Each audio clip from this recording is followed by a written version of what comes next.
Nous sommes le 27 mars 2024. Mesdames et messieurs, bienvenue dans votre émission Le Meilleur Réveil. Nous sommes encore là pour vous livrer toutes les rubriques de votre émission. Bienvenue à tous. J'installe pour vous à l'instant Shamsuddin Badarou pour la première rubrique de votre émission, la revue des titres. Shamsuddin Badarou, bonjour. Bonjour Latifat. Le noir, le blanc, le rose, toutes les couleurs sont présentes, pratiquement présentes sur ce plateau ce matin. Ah oui, c'est une innovation. En tout cas, donc avec vous, nous allons nous informer de l'actualité du matin avec les parutions du jour. Et on démarre tout de suite par le quotidien Maison La Guérite, le quotidien d'Akonaboué, titre à manchette ce matin.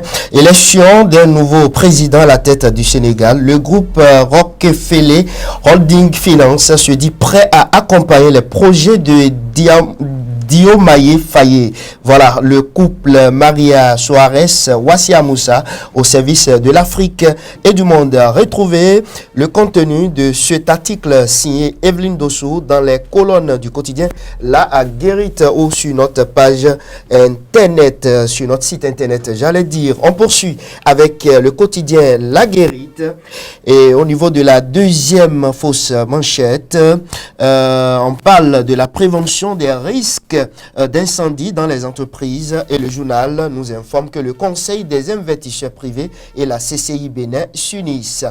Sirop Ganquin, le remède contre les dysfonctionnements du foie et des organes de reproduction. C'est un produit donc de l'ONG Savoie d'Afrique Plus et du SAP Labo Production.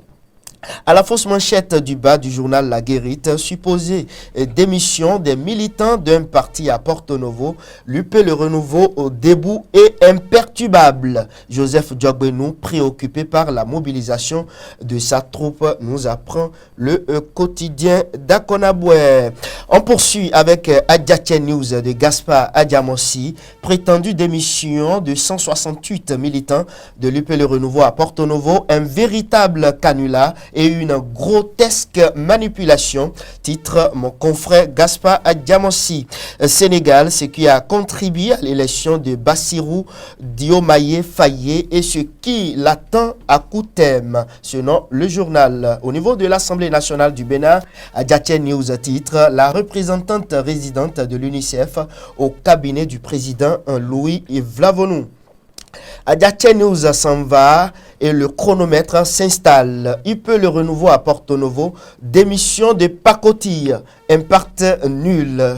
Titre le journal.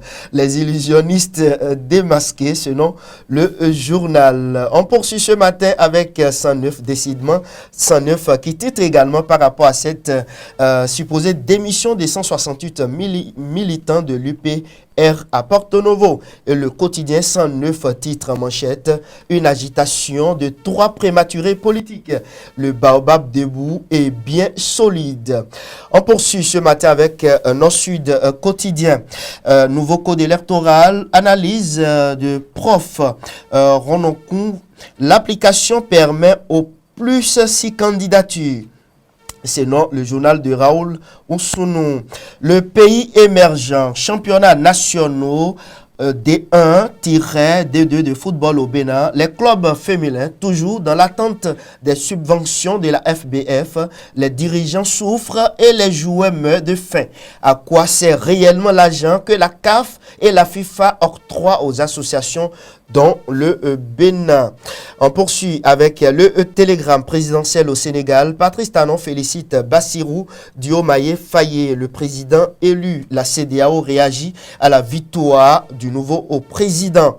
Le quotidien de Dundee à présent, le matinal, département de la Liborie, la situation sécuritaire reste préoccupante. Bénin intelligent, la vérité des unes, quand elle n'est pas détournée, peut permettre des étincelles au sujet donc de l'élection au Sénégal. Raison pour laquelle le quotidien Bénin intelligent a donc donné ce titre et fait allusion à d'autres pays en Afrique de l'Ouest. Pourquoi pas.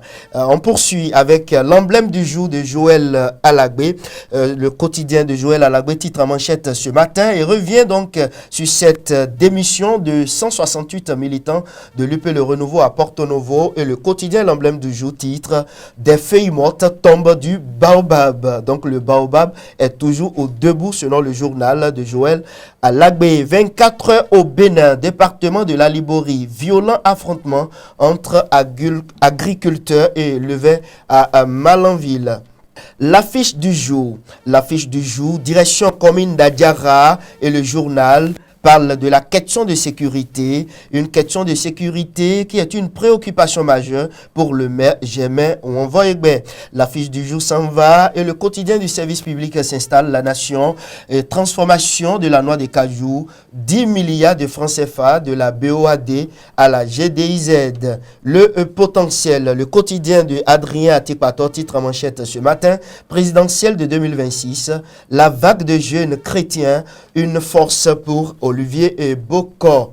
On termine Latifat Kouenou avec le quotidien partenaire Maison Matin Libre, le quotidien de Batito, titre manchette, journée internationale des droits des femmes. Soyons également préoccupés par la violence subie par les femmes politiques. Lire à nouveau la tribune à succès de Rekia Madougou, la dame de fer. Une actualité bien riche aujourd'hui. Bien riche. Nous enchaînons donc avec la présentation de l'actualité du matin. Première session ordinaire du bureau exécutif national du Parti Bloc républicain de l'année 2024. Le président Abdoulaye Biotane et ses cadres se retrouvent ce jour. C'était ça, Latifat Kouenou, la première session ordinaire donc du bureau exécutif national BN 2024 du Parti Bloc républicain va donc se tenir ce jour, mercredi 27 mars 2024 à partir de 16h au siège national du parti à Cotonou. Le président Abdoulaye Biotane invite donc tous les membres du bureau exécutif national à prendre part à cette première session de l'année 2024. 4 points sont donc inscrits à l'ordre du jour de cette rencontre. Il s'agit donc de l'adoption du compte rendu de la dernière réunion du BN, examen de l'actualité politique nationale, approbation des comptes de gestion du parti exercice 2023 et adoption de la liste des coordinateurs de sections et de circonscriptions, sans oublier les sujets divers. Nous faisons à présent un tour à la Criette où 14 cybercriminels ont été condamnés. Visiblement, je le disais tantôt hier, la criette est toujours là et certains compatriotes ayant donc sa présence. Ces cybercriminels sont courageux et sont donc reconnus coupables d'escroquerie via Internet, utilisant des tactiques telles que des plans love. Voilà, je vous aime. Des plans love.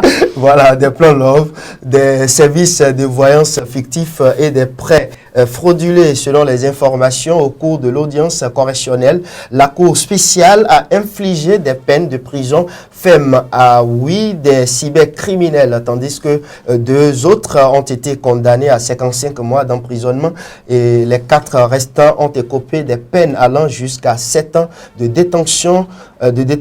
En plus des peines de prison, les 14 individus condamnés par la Criette ce 26 mars hier donc devront s'acquitter d'une amende totale de 26 millions de francs en CFA. Ils ont également la possibilité de faire appel de cette décision dans les 15 jours à venir. Latifat Kouenou.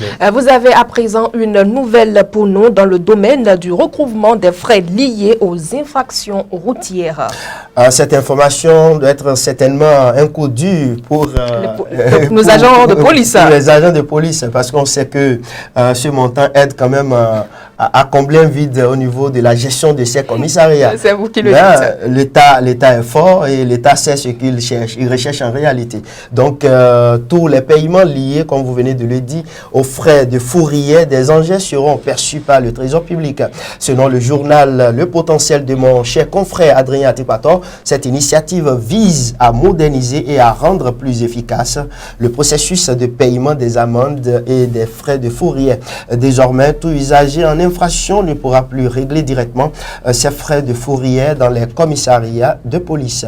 Ils devront donc désormais se rendre au guichet dédié pour s'acquitter de leurs droits. Le Bénin de Patrice Talon évolue. En tout cas, nous sommes en pleine évolution et nous évoluons à présent vers le Togo. La nouvelle constitution va faire passer le pays à un régime parlementaire. Ça fait rire, mais chaque pays avec ses réalités. Avec cette nouvelle constitution, il n'y aura plus d'élection présidentielle au Togo, alors que la prochaine devait avoir lieu dans un an, c'est-à-dire en 2025. Le pays conserve un président de la République qui sera élu par les députés et sénateurs réunis en congrès pour un mandat unique de 6 ans. Mais son rôle deviendra alors symbolique. Celui qui exercera la pleine autorité sera le président du Conseil des ministres désigné pour 6 ans également, qui gère les affaires du gouvernement et représente le pays à l'extérieur. Cette fonction revient au chef du parti qui sortira majoritaire des législatives ce jour. Bon, ce pour un mandat de 6 ans également, Latifat Koweno. Et pour finir avec la présentation de l'actualité de ce matin, journée FIFA mars 2024, nous sommes bel et bien dans l'actualité sportive. Le Sénégal vient à bout du Bénin.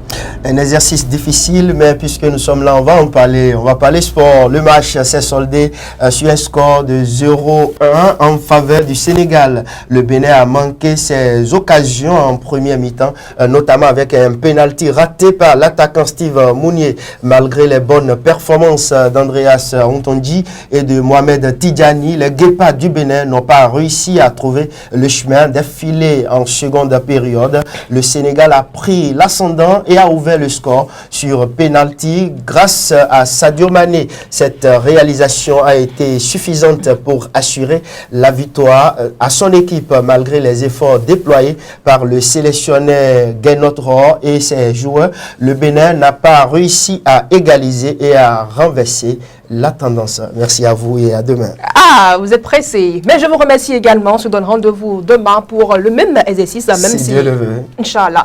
Mesdames et messieurs, c'est la fin de la présentation de l'actualité du matin. Tout juste après cette virgule publicitaire, on se retrouve dans la météo.